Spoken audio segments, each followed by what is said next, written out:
नमस्कार दोस्तों। आज हम जानेंगे जियो फाइनेंशियल सर्विसेज के बारे में।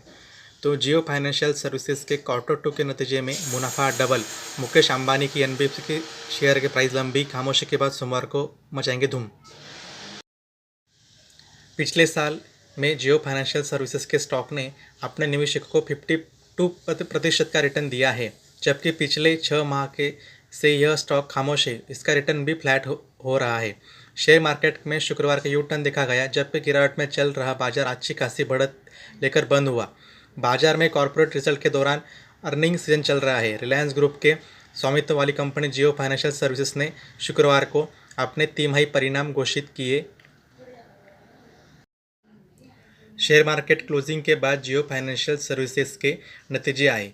जियो फाइनेंशियल सर्विसेज के शेयर प्राइस पर इस नतीजे का सोमवार को सकारात्मक असर देखा जा सकता है। शुक्रवार को जियो फाइनेंशियल सर्विसेज के शेयर 329.60 रुपीज़ के लेवल पर क्लोज हुए।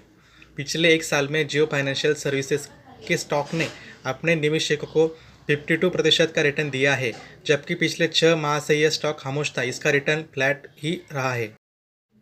बिलियनियर मुकेश अंबानी की अगुवाई वाली non banking finance company NBFC ने जुलाई सितंबर 2024 तिमाही के लिए अपने अर्निंग घोषित कर दी है। जियो फाइनेंशियल सर्विसेज के फाइनेंशियल रिजल्ट रिलायंस इंडस्ट्री द्वारा अपने तिमाही नतीजों को सार्वजनिक करने के कुछ ही दिनों के बाद आए हैं। आरएल की अगुवाई वाली जियो फाइनेंशियल सर्विसेज ने समाशीधीन तिमाही ने अपने मुनाफे और राजस्व की अच्छी वृद्धि की है। आरएल की अगुवाई वाली जियो फाइनेंशियल सर्विसेज ने समाक्षीधीन तिमाही में अपने मुनाफे और राजस्व की अच्छी वृद्धि देखी है। एनबीएफसी अपने जियो फाइनेंशियल सर्विसेज का विलय हो गया और पिछले साल अगस्त में इस डी स्ट्रीट में अपनी शुरुआत की। रिलायंस इंडस्ट्रीज की अगुवाई वाली इस कंपनी का बाजार पूंजीकरण 2,10,781 करोड़ रुपए है। जियो फाइनेंशियल सर्विसेज क्वार्टर टू परिणाम फाइनेंशियल ईयर 25 तिमाही आधार पर अंबानी की अगुवाई वाली एनबीएफसी का नेट प्रॉफिट अप्रैल जून 2024 के तिमाही के 312.63 करोड़ रुपए से 100% बढ़कर 679 करोड़ रुपए हो गया है। दरअसल आधार पर नेट प्रॉफिट में मामूली बढ़ोतरी हुई है। पिछले वित्त वर्ष की समान तिमाही में जियो फाइनेंशियल सर्विसेज का नेट प्रॉफिट 668.18 करोड़ रुपए था। चालू वित्त वर्ष की दूसरी तिमाही की एनबीएफसी का परिचालन राजस्व की बढ़कर 693.50 करोड़ रुपए हो गया, जबकि वित्त वर्ष 2025 की पहली तिमाही में यह 417 करोड़ रुपए था। जुलाई सितंबर 2023 के अवधि में जियो फाइनेंशियल सर्विसेज का राजस्व 608 करोड़ रुपए था, जबकि कंपनी ने कुल देनदारियां भी वित्त वर्ष 2025 की पहली तिमाही की 5,715 करोड़ रुपए से बढ़कर 7,078 करोड़ रुपए हो गई।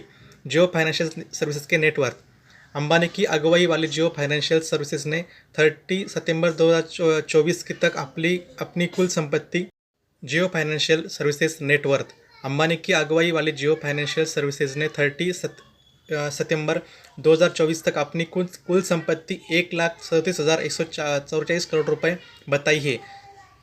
समाक्षीधीन अवधि के लिए कंपनी ने कुल आय 693.85 करोड़ रुपए वित्त वर्ष 2025 की पहली छमाही के 1,02,025 की पहली छमाही के लिए 1,111.67 करोड़ रुपए ही। जियो फाइनेंशियल सर्विसेज की नई लॉन्चिंग चालू वित्त वर्ष की दूसरी तिमाही के दौरान एनबीएफसी के कई नए प्रोडक्ट्स पेश किए गए। जुलाई 2024 में जियो फाइनेंशियल सर्विसेज ने म्यूचुअल फंड पर loan, home loan, corporate lending, term loan, working capital, auto और टू व्हीलर इंश्योरेंस लॉन्च किया। अगस्त 2024 में इसमें होम लोन, बैलेंस ट्रांसफ़र, स्वास्थ्य बीमा, वेतन खाते, फिजिकल डेबिट कार्ड पेश किए। जियो फाइनेंशियल सर्विसेज ने सितंबर में loan against property, securities loan और जीवन बीमा टर्म की भी शुरुआत की है। तो ये शेयर जियो फाइनेंशियल सर्विसेज आगे बढ़कर 500 का आंकड़ा क्रॉस कर सकता है।